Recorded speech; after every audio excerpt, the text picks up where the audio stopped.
Hi everyone, welcome to this lesson about drop tube voicings and the exercise that pair along with them. This is an exercise that I learned from Bob Dunn while I was studying guitar at UNI. It's Most of these exercises that I'm going to be sharing are you'll be using a pick, targeting particularly alternate picking. But before I play with the pick, I usually like to play with just my hands first. So this is one of the first exercises I usually start my regimen with. Um, so the exercise itself is fairly simple and it's pretty straightforward, but the explanation and understanding of what drop two voicings are is going to take a little bit of like front-loaded information. So bear with me through that part, and then you'll see just exactly what we're going to be doing on the guitar. Um, Even if you don't care for drop two voicings, this can work for just simple triads. It can work for any sort of chord you want to learn up and down the fretboard. But I just particularly use drop two voicings because they're a little more interesting and I don't know, it's more fun. So first let's go into what drop two voicings are. So we're going to be using 7 chords.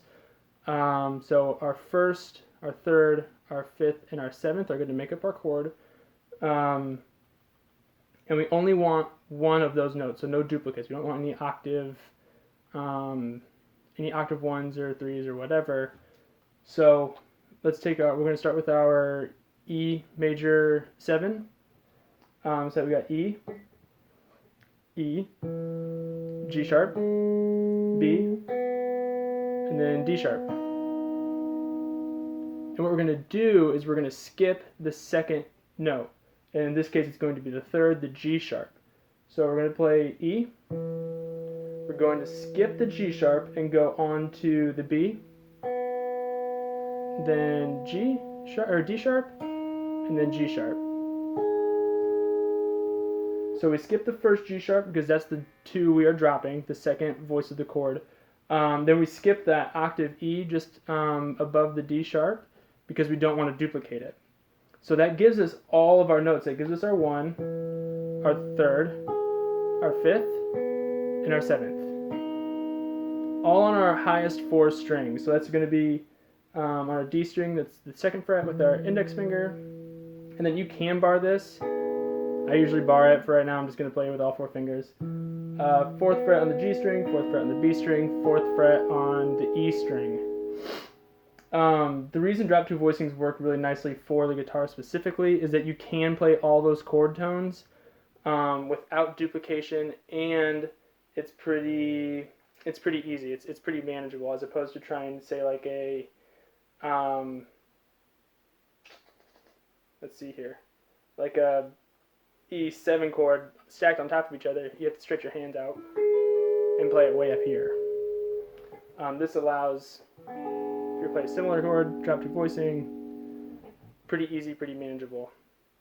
So the exercise itself is, you start with the lowest possible drop two voicing in whatever chord you're using. In this example, I'm using E. I suggest changing whatever your root note is going to be or your root chord is going to be. So you can make it any one of the 12 tones and then just pick one of the 7 chords. In this case, in this example, I'm just using E7, E major 7. So we're going to start. And then we're going to move all those up 1 voice tone. So we're going to move this root to the 3rd, the 5th to the 7th, this 7th to the root, and then the 3rd to the 5th. So it's the exact same chord. It's another drop two voicing, but this time we just moved it up to the next chord tone. So here the lowest note is on the root, and then here the lowest note is the 3rd. We're going to move that all up again 1 voice tone of the chord to, starting with the 5th is in the root, and now the 7th is in the root. And then we repeat again an octave up. So altogether that's going to be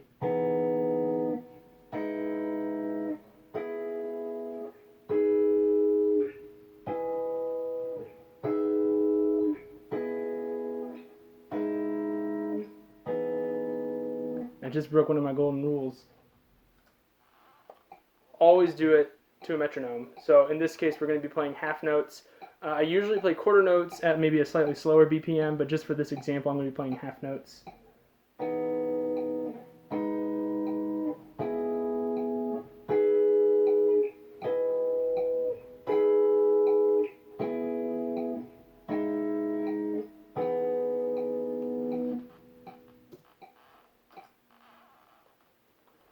So that's the exercise just for E major 7. Like I said, you can permeate this across any of the 12 notes and any of the 7 chords. I usually use E major 7, E dominant 7, E minor 7, E half diminished 7, or E fully diminished 7.